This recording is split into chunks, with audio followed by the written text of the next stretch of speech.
This documentary examines a real criminal case involving infant deaths, institutional failure, and a criminal investigation. No graphic details are described. Viewer discretion is advised. They were meant to be the safest rooms in the hospital.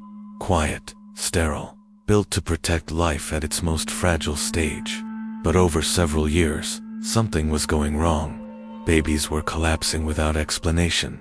Patterns were forming, and warnings raised again and again were not acted on. This is the Lucy Letby case. Not just the story of a convicted nurse, but the story of how systems failed before justice ever began. Lucy Letby worked as a neonatal nurse at the Countess of Chester Hospital in England.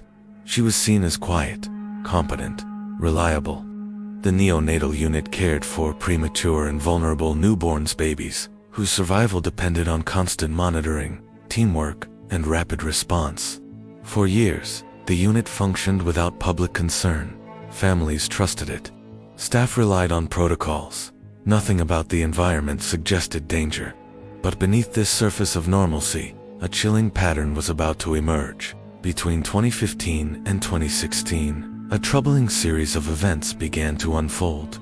Babies who were previously stable would suddenly collapse. Some deteriorated with alarming speed, their conditions turning critical in moments. In several cases, resuscitation attempts, which should have been routine, unexpectedly failed. The medical team was baffled and alarmed. Standard medical explanations just didn't fit. Equipment checks showed no faults, and infections were ruled out.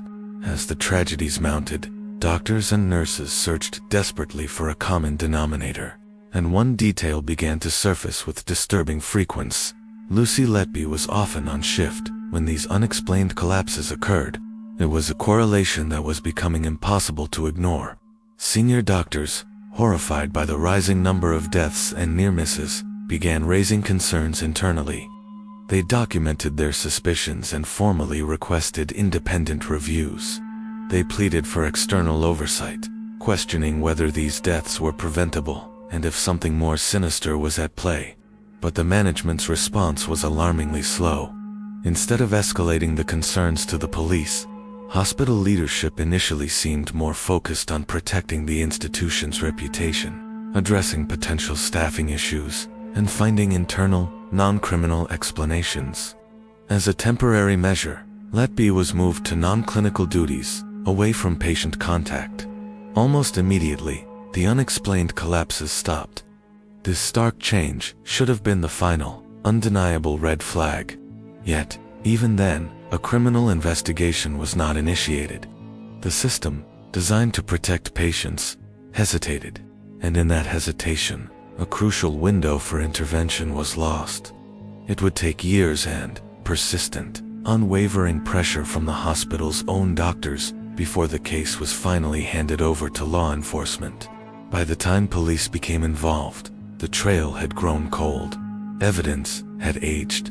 The memories of witnesses had naturally faded. Timelines, so critical in a medical setting, had become blurred. Investigators were now faced with the monumental challenge of untangling what happened, separating natural, tragic medical complications from deliberate, calculated harm.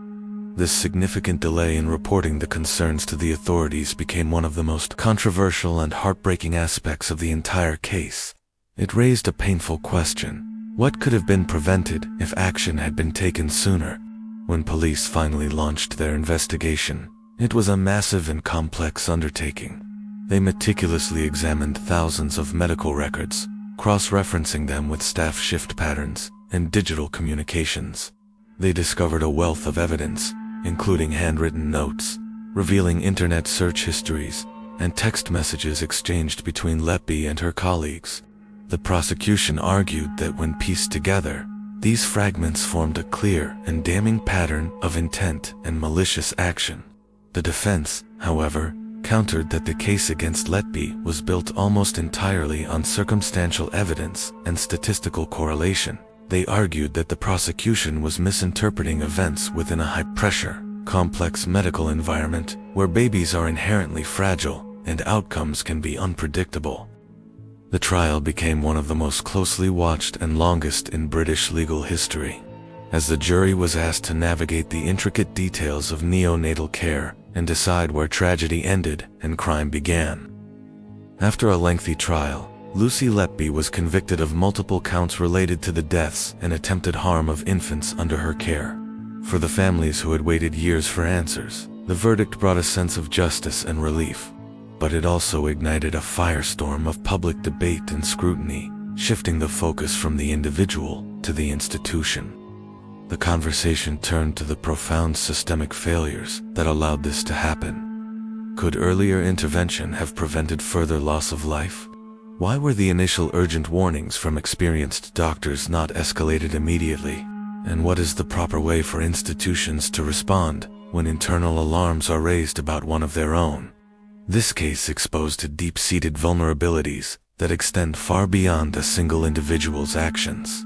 It highlighted the dangers of a rigid hospital hierarchy where junior staff might fear speaking up. It revealed a culture of reputational risk management where the fear of scandal can overshadow the duty to protect patients. And it showed a profound reluctance to confront the unthinkable, the idea that a caregiver could be a source of harm. In the wake of the trial, multiple reviews were launched to examine how the system failed to act decisively. Changes have been promised, protocols have been reviewed, and oversight has been strengthened. But the questions left in the wake of this tragedy remain. If the concerns of those doctors had been taken seriously from the very beginning, would the outcomes have been different? How many warning signs are too many before decisive action becomes mandatory, not optional? And what ultimate responsibility do institutions carry when their internal culture of silence or delay replaces the urgency needed to protect the vulnerable? This was not just a criminal case.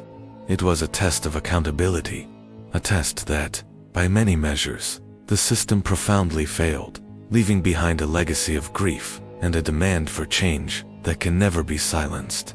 True crime is not only about those who commit harm. It is about the structures that allow harm to continue. It's about the moments when action is delayed until it is too late. For more stories that explore the complexities behind the headlines, subscribe to Criminal Verse, where every crime hides a story.